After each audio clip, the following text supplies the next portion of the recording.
rather than taking a single fillet, I'm too blinded. Rather than taking a single fillet off, what I'm going to do is take both fillets off the mackerel and leave them joined by the backbone.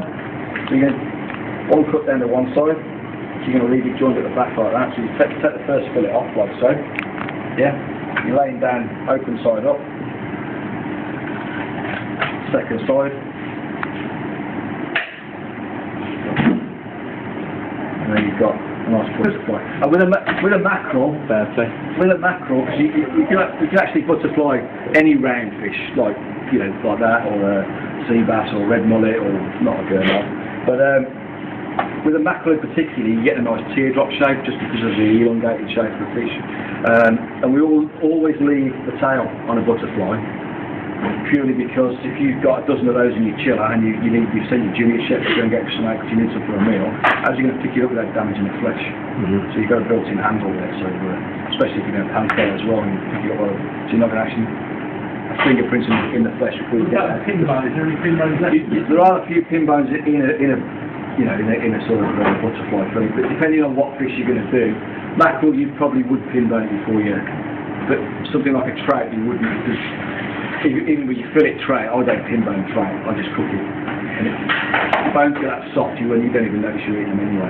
Right. But so something like a mackerel or a red mullet or something, you probably would pin bone it before. Are you better to use tweezers, pliers? Yeah, I mean we tend to stick with the old pliers, but I mean various things I've seen some weird and wonderful things in kitchens that have been using for taking pin bones out. I think what I have used in the past, which is you need to get the right one, but if you get a potato peeler, you use the potato peeler and pull it, it clicks underneath and comes out. And the width of the blade between the edge and the edge of your peeler is the driver to make sure you get the right width.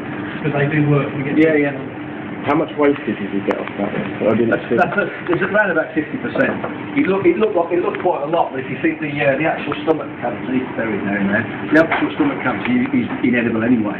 So even if you take a single fillet off, you're going to trim the stomach cavity off anyway. So it's just leaving it all in one piece there. You don't want the stomach cavity on the sides of there, just from a presentation point of view. Actually, I'll stick with the butterfly, and we'll do a red mullet for you, just to show you something else a little bit different.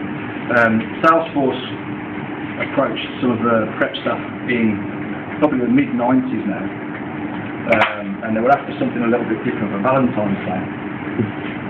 So we got a bit of a lull period in one of the prep rooms one day, so we then fetched all the red coloured fish that we got in the chiller, lumped it all on the block, started playing around with it, and a butterfly red mullet was something that we'd always sold anyway. So it's basically the same process as the mackerel, although you will get a rounder shape on this because just purely down to the shape of the fish.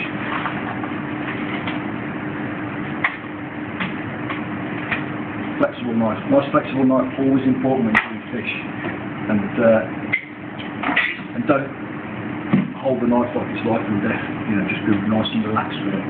So like, you can see there you've got a rounder shape rather than the elongated teardrop shape. So we'd always sold red mullet, butterflies like that, and we spoke about the fish that we fly in from around the world. We actually fly in exotic red mullet from Australia, fresh, and they're sort of 200 to 500 gram fish, which are ideal for this preparation for a single plate size. Yeah, you can steal one of them. So just by doing that and turning them over, you get a heart-shaped red mullet. So when you cook it, you see the skin curls up and makes the heart stand up a little bit. And as quirky as it sounds, we started doing it, and obviously everything's done by hand because it's fresh. We actually sell so many of those now, we've actually produced as a frozen product because we can't keep up with demand. The 3-week period running up to Valentine's Day is mental.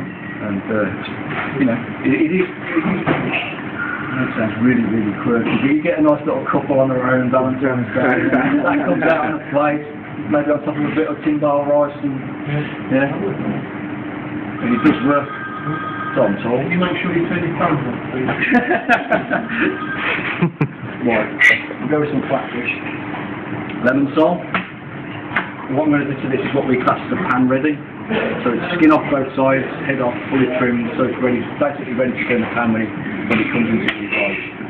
Now I believe when you're all taught to skin flatfish at when you're trying to be a chef, you'll sort of start at the tail end.